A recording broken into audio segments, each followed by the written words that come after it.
This international football, folks, it's not for me. I've said it before. I hate it the weekends when there's no Premier League on. I really, really do. As it turns out, I'm dead busy this weekend, so it's probably worked out.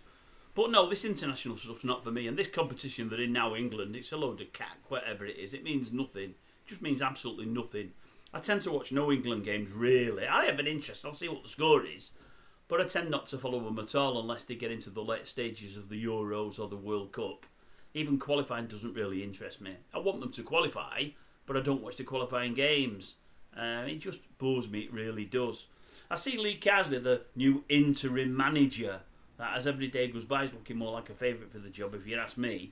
They're saying, the press are very unhappy with him because he says he's not going to sing the national anthem. And I'm thinking, wait a minute, give the man a chance. Only just started off. I mean, everyone to their own, isn't it? Surely. Everyone to their own. Some folk don't care for the national anthem. Some folk don't care for the royal family. If they don't, it's up to themselves. Everyone to their own. That's not bothering me. I'll tell you what's bothering me about Lee Carsley. He's took the old Gareth Southgate line, hasn't he? He's been asked overnight, what about old Mason Greenwood flying in France? Would you look at him? We know Southgate wouldn't. Oh, no, I can't look at him. No, he's not even in my plans. And I'm thinking, well, that's fine. 5 goals in 3 games. Probably as good a finisher as anyone we've got in Great Britain. Yes, I know his name's tarnished, I do. But as I keep saying, have a look at my past videos and I'll tell you why I've got a slightly differing opinion on him than most others have. But all I'll say is this.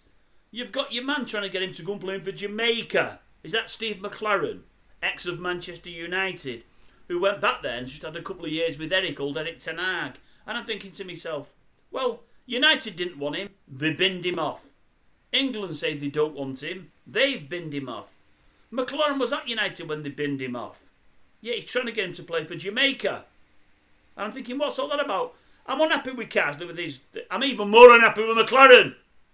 If he wants him to play under him for Jamaica, why didn't he get him playing at United? Now, I know he wasn't the main man then. Ten Hag was. He should have been knocking on Ten Hag's door and said, I like this boy. This boy's a good boy. We need him playing for us. And he should have convinced Ten Hag to go and do the same with the board. Now, all right, we don't know. Ten Hag's not done that. We don't know.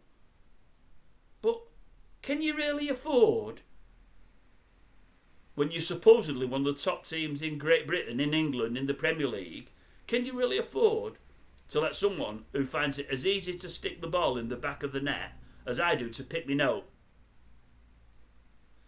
as I do to make a cup of tea? Can you? No, you can't. But we've let it happen, and I don't get it. I understand why McLaren's after him. Yes, I do. But you should have been pushing for him at United, Steve.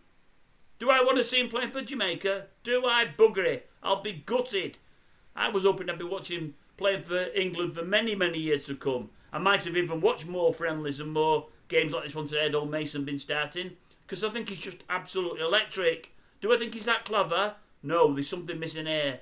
I've read about it, I know all about it. He's not 100%, no he's not, which is why he's got himself in hot water. But I don't think he's that bad, and what I do know is on the football field, he's definitely not bad. Like I said, better than anyone we've got at United anyway.